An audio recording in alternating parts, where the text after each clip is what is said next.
दोस्तों, जीवन और मृत्यु सृष्टि का वो सत्य है जिसे कोई टाल नहीं सकता, लेकिन हमारे वेदों और पुराणों में एक ऐसी शक्ति और ऐसी विद्या का वर्णन है जो मृत्यु के मुख से भी प्राणों को वापस लाने की क्षमता रखती है। जी हाँ, हम बात कर रहे हैं संजीवनी विद्या या महामृत्युंजय मंत्रों की। नमस्कार दोस्तों, स्वागत है आपका हमारे चैनल दिव्य मंत्र उपाय पर। आज इस वीडियो में हम आपको भगवान शिव के उस परम शक्तिशाली मंत्रों के बारे में बताएंगे जिसे देवताओं के गुरु शुक्राचार्य ने सिद्ध किया था। आज हम जानेंगे कि संजीवनी मंत्रों का जप कैसे करें, इसके नियम क्या है और इससे आपके जीवन में क्या चमत्कार हो सकते हैं। अगर आप स्वस्थ, लंबी आयु और मानसिक शांति चाहते हैं तो इस वीडियो को अंत तक जरूर देखें।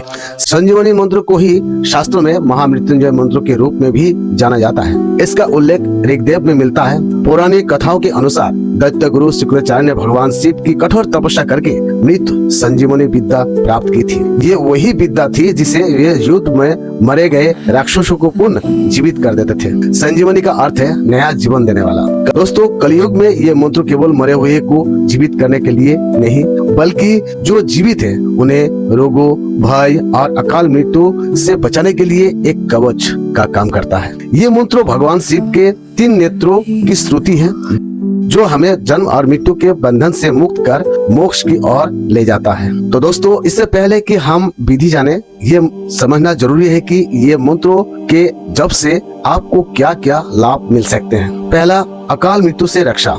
इस मंत्र का सबसे बड़ा लाभ ये है कि ये साधक को दुर्घटना और अकाल मृत्यु से बचाता है। इसे मोक्ष मंत्र भी कहा जाता है। दूसरा, अगर घर में कोई लंबे समय से बीमार है या दवाओं का असर नहीं कर रहे हैं तो संजीवनी मंत्रों का जप शरीर में नई ऊर्जा का संचार करता है। यह असाध्य रोगों में भी लाभकारी माना गया है। तीसरा, यदि आप अज्ञात भय, डिप्रेशन या मानसिक तनाव से गुजर रहे हैं तो इस मंत्र की ध्वनि तरंगे आपके मस्तिष्क को शांत करती है। चौथा, कुंडली में अगर शनि, राहु या केतु की बुरी दशा चल रही हो या मार्केश की दशा हो तो संजीवनी मंत्र का जप एक सुरक्षा कवच की तरह कार्य करता है। दोस्तों, मंत्र का पूरा फल तभी मिलता है जब उसे सही विधि और नियमों के साथ जप किया जाए। संजीवनी मंत्र अत्यंत शक्तिशाली है, इसलिए इन नियमों का पालन अवश्य करें।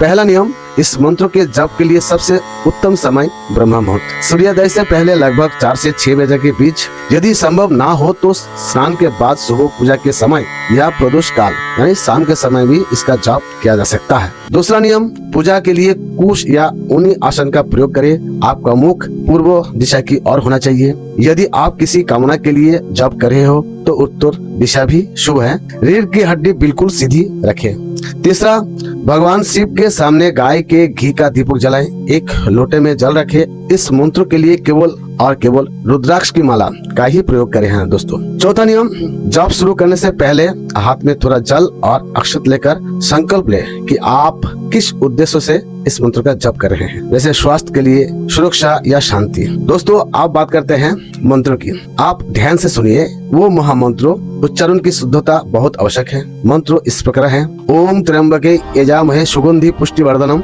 उर्वारुकम्बेम बंदनान मृत्युमोक्ष मामृतातो। दोस्तों, इसका अर्थ है हम उस 3 नेत्रों वाले भगवान शिव की पूजा करते हैं जो प्रत्येक सांस में जीवन शक्ति का संचार करते हैं और पूरे जगत का पालन पोषण करते हैं। जैसे ककड़ी पकने के बाद अपनी बेल से अपने आप टूट जाती है, वैसे ही प्रभु हमें मृत्यु के बंधन से मुक्त करना, लेकिन अमरता से नहीं। दोस्तों, जप के बाद उस लोटे के जल को रोगी को पिला दे या पूरे घर में छिड़क दे। इससे नकारात्मक ऊर्जा समाप्त होती है। ध्यान रहे, संजीवनी मंत्र का जाप करते समय मन में किसी के प्रति द्वेष न रखें। मांस मदिरा का सेवन पूरी तरह वर्जित रखें। कम से कम 108 बार माला का जप प्रतिदिन करना चाहिए। तो दोस्तों, ये थी संजीवनी मंत्र की महिमा। विश्वास और श्रद्धा के साथ किया गया ये उपाय आपके जीवन को बदल सकते हैं। अगर आपको आज की ये जानकारी पसंद आए हो तो वीडियो को लाइक और अपने प्रियजनों के साथ शेयर करें ताकि वे भी इसका लाभ उठा सके। धर्म और अध्यात्म से जुड़ी ऐसे ही महत्वपूर्ण जानकारी के लिए हमारे चैनल दिव्य मंत्र उपाय को अभी सब्सक्राइब करें। कमेंट में हर हर महादेव लिखना बिल्कुल ना भूले। भगवान शिव आप सबकी रक्षा करें। धन्यवाद। आपका दिन शुभ हो।